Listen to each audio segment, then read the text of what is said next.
Hey, what's up YouTube? I'm back again with another video, and as you can tell by the title of this video, this is what we'll be talking about today. This is pretty much going to be I think I've had this gun for about 9 months, so pretty much like a 9-month review.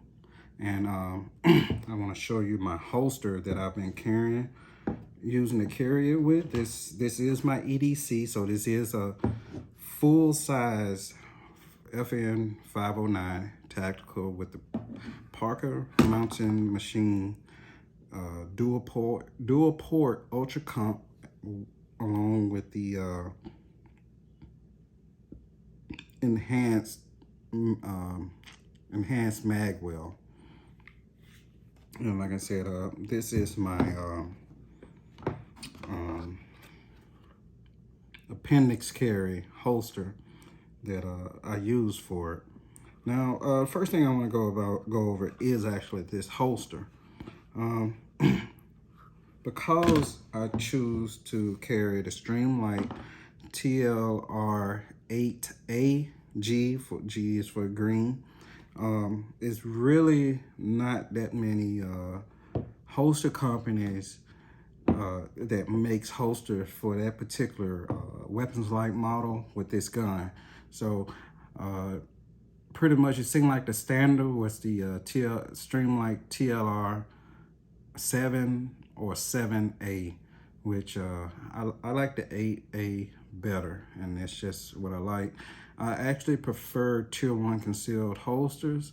They make great holsters. I've spent a lot of money with them. I've actually reached out to them several times to try to get holsters made for this particular gun with this light option, and they pretty much told me no. Well, not pretty much, but they did tell me no each and every time.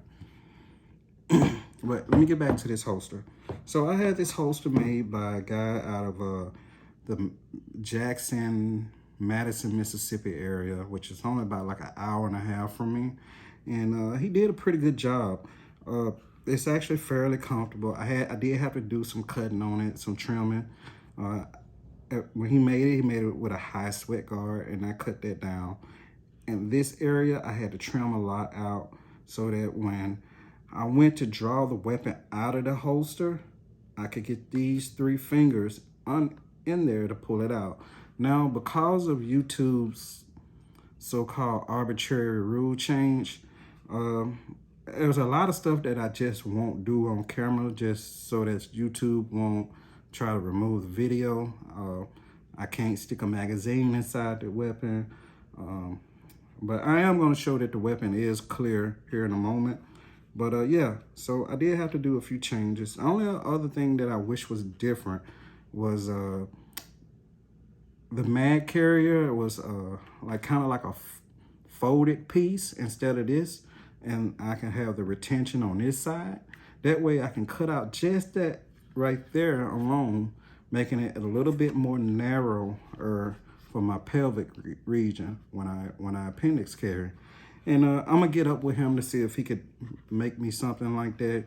Another thing that he did differently, he had these 2 pieces didn't have a bungee at first. It had some other thing, and it was actually just wide.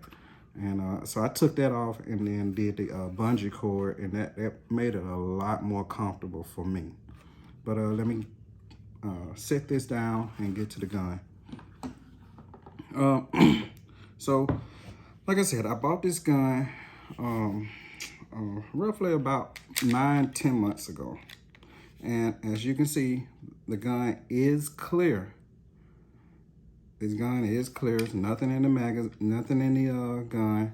There are my 2 magazines. One is a 17 round, and I do carry self-defense rounds because I am considerate about over penetration. I don't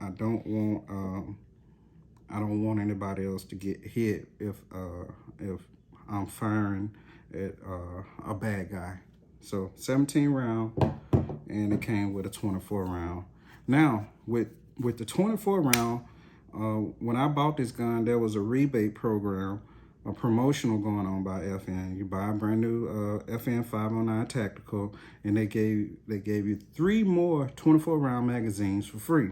So all I had to do was just send in my proof of purchase, and then I think less than a month I got the 3 magazines in the mail. So that was pretty cool. I did end up buying another 17 round magazine, and I plan on getting 3 more 17 round magazines and 1 more 24 round magazines. Me personally, I'd like to have at least 10 magazines, 5 in standard capacity and 1 in, how can you say, kind of a higher capacity, depending on the type of gun. So like with my Glock 19, I like to have 5 in the 15 round capacity and 5 in the 15 round magazine with the +2 extensions. But yeah, so I already cleared my gun, and let me go over some of the things that I've done to this gun. It's an amazing gun, and it shoots so nicely. Now, initially, like I said, I got the Parker Mountain Machine dual port compensator and the mag well. I got this as a combo, and it saved me about, I think, $75 by getting it together. So that was a pretty sweet deal, I think. But with this dual port compensator, it shoots really flat. I am a believer in it, and I put it to the test to know. You can see, probably can see a little bit of carbon in there. I hadn't cleaned this gun in a while. I have a few hundred rounds through it, but I don't really just clean it all the time. But yeah, so I do have a little bit of carbon inside the little ports that I hadn't cleaned out. The magwell, believe it or not, and I'm nowhere near being a skinny guy, it does conceal kind of well underneath my shirt when I appendix carry. Now, especially with it being wintertime and I'm having on a pullover, it made it even more a little bit easier. But now that the hot months coming up, I'm probably gonna take this magwell off and still carry it that way. I'm actually looking into getting a mid-size, which is going to be just a tad, the grip is going to be just a tad bit shorter, and kind of like the Glock 19 dimensions almost, and that'll help conceal a little bit more. Like I said, I went with the Streamlight TLR8 AG because I just thought it was not too bulky. And for whatever reason, I just didn't want that light like the TLR1 or the Surefire X300, like all the way out here. That just, I don't know, they just seem way too bulky for a everyday carry, to be on an everyday carry gun. But in some people's defense, I have seen people online as well, like on YouTube, as well as forums or whatnot, that actually EDC a Glock 34 with a full-size weapon sight easily without printing or whatever. I'm not that skinny, so that was showing me fairly well. But this does okay. The only issue with me is just I'm in a deep south, and like now, I'm sweating more. It's actually, right now it's February, and today actually was pretty hot. It was very hot today here in Mississippi. But yeah, I like this light. I love this light. It's done perfectly fine for what I needed to do. Another thing that I like about this gun in particular is, compared to the regular FN 509, this comes with an extended mag release and a slightly extended slide stop lever or release lever. Now, the sights on here, the suppressor night sights on here are phenomenal.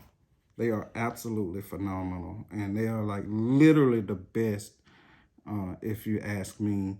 that comes on standard on a handgun with this particular type of package. I can pick up a sight picture with these iron sights quicker than any other handgun that I own. It's just, they just work with my eyes. Now, I did put like a little witness mark, because so when I first got this gun, this tritium valve right here on this real one, like when I first got it, literally the day that I got it, I didn't pay attention, got home and noticed it. The tritium valve was defective and it wasn't luminescent. So I sent the gun in to FN and they replaced the whole rear sight. They zeroed the gun from me from the factory, re-zeroed it. Well, re-zeroed the iron sights, and when they shipped it back and I took it out to shoot, the iron sights was literally spot on. So I put like just a little witness mark right here with a metallic oil-based Sharpie type deal, just to let me know if that rear sight moved, and I also did it on the front sight as well. Another thing that I added to this gun fairly recently, and I want to say that was day before yesterday.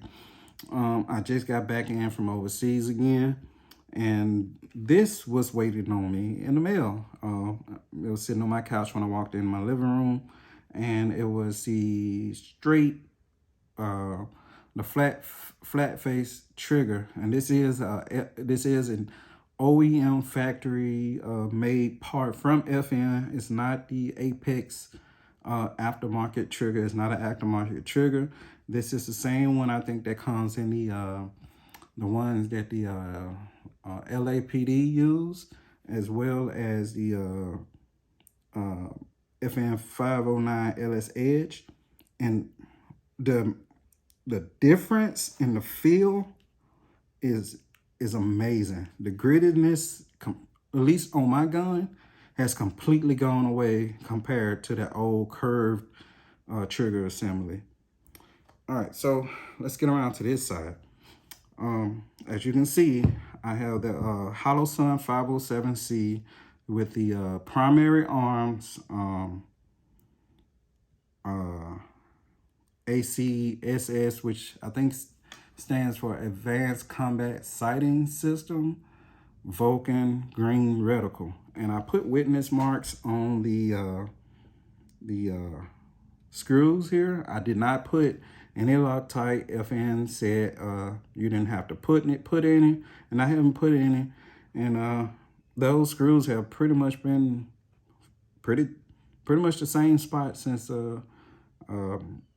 I put this light on sometime around maybe eight and a half months ago, I think. But yeah, this is an amazing gun. I absolutely love it. It's my favorite handgun. I really want to get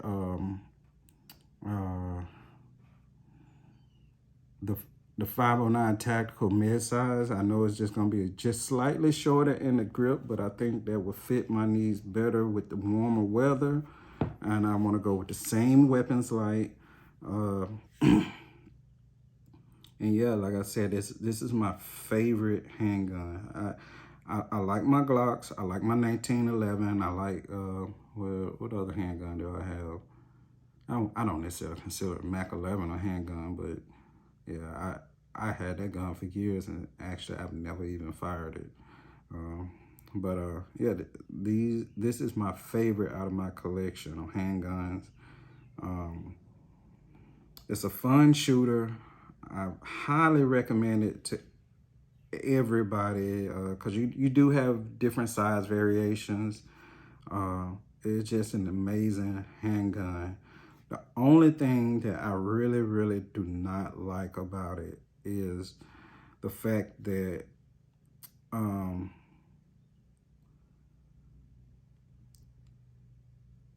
like, okay, when I went to change out this trigger, you had to get this locking pin out. Now, if I'm not mistaken, I think with FN, this gun, with certain things, it wasn't necessarily designed to be end user serviceable. So this locking block pin was a pain to get out, and I was able to get it out without cracking my frame. But also, I also want to really stress that once you get this out, you need to replace it with a new pin. Now, unfortunately, this is another thing that I do not like about FN in particular compared to other gun makers, is that their replacement parts aren't as readily available as other places, other gun manufacturers. So as far as I know, Midwest Gunworks has replacement parts, but for the most part, everything that I want to buy is typically out of stock and for a long time, and it's pretty much the only place you can get replacement parts, and that just kind of sucks. Another thing that I found to be odd when I did send the gun in for my rear sight being defective was the fact that they know about their original striker or firing pin design being flawed, and it caused a lot of people a lot of grief when they go to fire the gun and the striker is broken, and they have to send the gun back to get a new striker, or they had to, or they would go and just buy a new one and then put it in themselves. Now, with them knowing about this problem, you would have, I honestly thought that when I sent this in for the rear sight, I honestly thought, well, the repairman that got the gun set it down and maybe FN, come from the top like, hey, we having issues with the original striker design. We have a revised version of that striker. So whenever FN 509 comes through for service, if it's not striker related, still, let's take the slide off and put the newer striker in, and take out the old striker and put in a newer, just to be on the safe side. It's almost like a car recall on certain parts. They found, they didn't necessarily catch it in the initial testing, but later on they found that, okay, this can be a little bit dangerous for the general population. And they didn't replace it when I sent it in for that. I didn't know anything about the striker when I bought the gun, and I kind of found out a little bit later. So, like I said, one day, well, but the other day when I took this down to put this flat face trigger in, I took the back plate off and took the strike out just to look, and yeah, it's the old first version. So now I'm kind of scared, like, what if it's the day that I actually really need it to for my life to depend on it, and that striker is broken? I'm screwed. So now I'm actually gonna just buy a new striker or a couple of extra strikers to keep it, just to keep us as spares. Actually, I'm gonna buy the new updated one. I'm gonna take this first version out and just put it up, but I'm gonna buy another spare updated one just in case. And other than that, like I said, the only other thing that I plan on doing when it comes to FN 509 tacticals is, with this, I do plan on taking this compensator off. And when I get the mid-size, I'm going to take the comp off and put it on the mid-size. I'm going to keep the mag well on here, and I'm going to get a, I really hope Tier 1 Concealed adds this light to their options, because I really love this light. But if not, I'll have to figure out something. But I want to take this particular gun and have a holster made for my Core Essentials battle belt. That way I can just use this more so to have on my duty belt for when I'm at the range doing more so-called tactical drills, running and gunning. and drawing from the hip, that type of deal. When I'm in full battle gear. Yeah, so this would be more so, like I said, for the duty belt in the near future, whereas the 509 tactical mid-size to be more so for my everyday carry. Because like I said, I've been carrying this for a while now, but with just it's, it's doing the job, and it's doing the job well, and I am satisfied with it, but I can go a little bit shorter on the grip to make it a better carrying experience on my part. But other than that, oh, one more thing that I noticed when I first started shooting this gun was it seemingly did not like 115 grain. But I talked to some people on different forums, and they said typically with FN guns, you gotta have a somewhat break-in period. Now, I took this gun up to Illinois with me last year, and I let a whole bunch of associates of mine shoot it no, not Illinois. Yeah, I did take it to Illinois, but I also took it up to Wisconsin as well. And at this particular gun club, and we used 124 plus P, and it ran like a champ. Other than that, after that, like that seemed to have did the trick as far as getting enough rounds through it to kind of sort of break the recoil spring and stuff in, to break it in. And now it pretty much it'll eat pretty much anything. But at first I needed a little bit more of a hotter round to kind of get it to cycle properly at first. I do have the yellow recoil spring in it, just to be clear. But other than that, I'm gonna let you go.